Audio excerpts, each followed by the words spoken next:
get some headlines here for you in just a second, but it's been a big day up there at the Star with the Cowboys' new offensive coordinator, Klayton Adams, talking for the first time. Cut number one on blending his concepts with head coach Brian Schottenheimer. Yeah, that's exactly where we're at, is just trying to mesh what the vision of what he wants is, because he's going to call the plays, and so I think it would be dumb on my part to try to force a lot of things on that call sheet that he doesn't want to call or he doesn't feel comfortable calling. So I have not had a major background with him. I had talked football with him in the past. I had known him a little bit, but we're really excited. I'm very excited to work with him and just to continue to learn each other a little bit. And I think that that's always going to be a process of, we're all molded a little bit by our experiences, and so there's going to be, we're going to get out into some practices and talk through some things, and I'm going to see some things differently. He's going to see some things differently, and it's going to be a growing process. You get into games and you have to have those same type of experiences, both good and negative.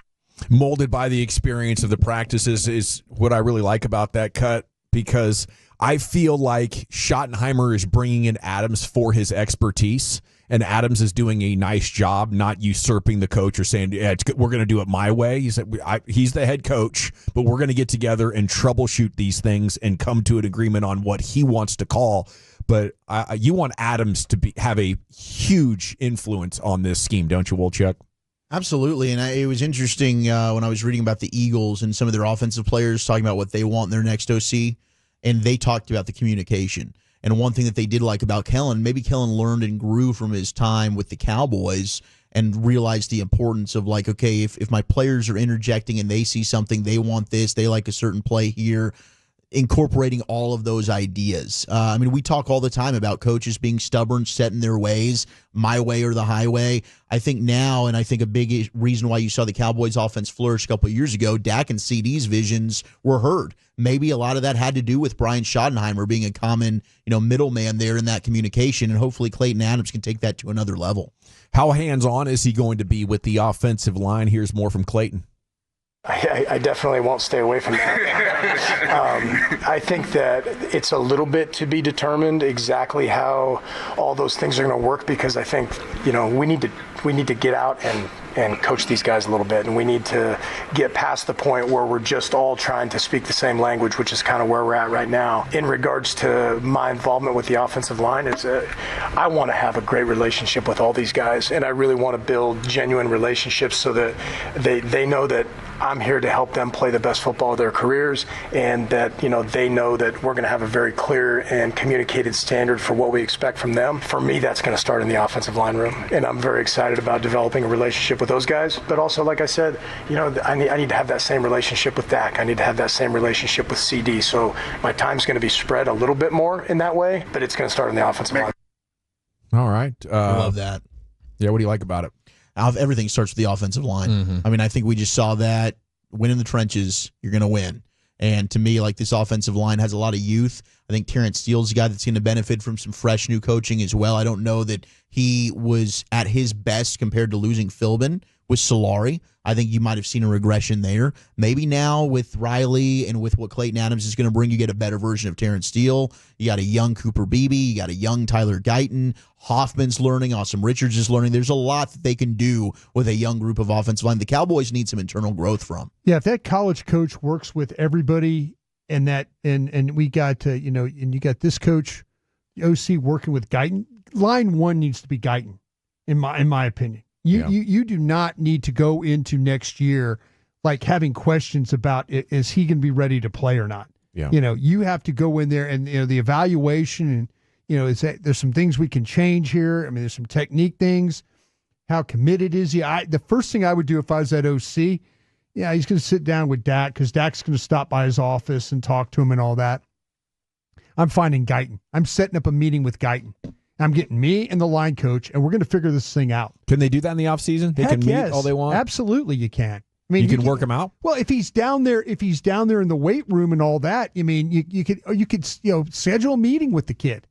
Say, hey, when are you in town? Want to meet you for lunch. Come by the facility. We'll sit down. We'll talk. Yeah. Line one needs to be to figure that one out. Yeah, because if we don't have a good left tackle, we have a quarterback at 30 years old with 4 years on his contract. We can't spend years developing him. I don't care who you are scheme-wise. If your offensive line play, and especially at left tackle, is bad, you're not going anywhere. You're in trouble. Yeah, you're not going. So you need to figure out, yes, we can rely on this kid, or no, we can't. We might have to go into the draft. We might have to go with Awesome Richards. We might have to try and keep Adoga. We might have to do something. Let's go spend some money March 15th. That's what I'm thinking. I'm all Tell for me what we spending have money. here. I'm spending money at linebacker, Dawson. I'm sorry. I'm going to go out and get Nick Bolton is what I'm going to do. I'm going to try, and I got to figure out. I don't have that many linebackers in this draft. If you're not getting a left tackle either. Well, if you ask me, if you said, what's a position I don't have to have? We did it today on the draft show. What was our argument that we had? Offensive line. Offensive line. We've got offensive linemen. We got to figure out how they all fit together and can play. That's what we have to figure out. We don't have any linebackers. Hey, Dowdle got 4.6. It might be poor in protection, but they can do some things in the run game. I feel like, though, to me, with that, with a lot of it had to do with the back itself, and they got rid of. Well, I shouldn't say got rid. They moved on from the right guard. The right guard. And your center got better as the season wore on. No longer was he like kind of struggling to get to second level and get blocks. So you got two guys that are now going to work with this offensive line. They hired a third guy too to be like an assistant offensive line coach. Nice. But figure out what you currently have. You can't keep throwing resources at this offensive line. There's other positions that need to be taken care of. Well, I think you've seen from Klayton Adams in Arizona and from Coach Riley from K-State, who's now the O-line coach. Like, these are guys that are used to playing. They get more out of less. Yes. Yeah. Yes. They're doing a lot more with less. It's not like K-State has all the five-star recruits on the offensive line, but they perpetually have good ones. And he's probably college coaches, like more teaching, having to show how it's supposed to be done. I think there's reason for optimism that every one of your younger offensive linemen can at least be appreciably better. Cut 4 is a question that I love. Does this run scheme need a mobile quarterback? Here's Klayton. I think that it certainly can help you when you have the ability, because if you are reading a run, essentially you're taking a digit off the board on defense. But I think if you were to look at what we did over the course of the past 2 years, probably 70% of it was under center stuff that was going to be handed off.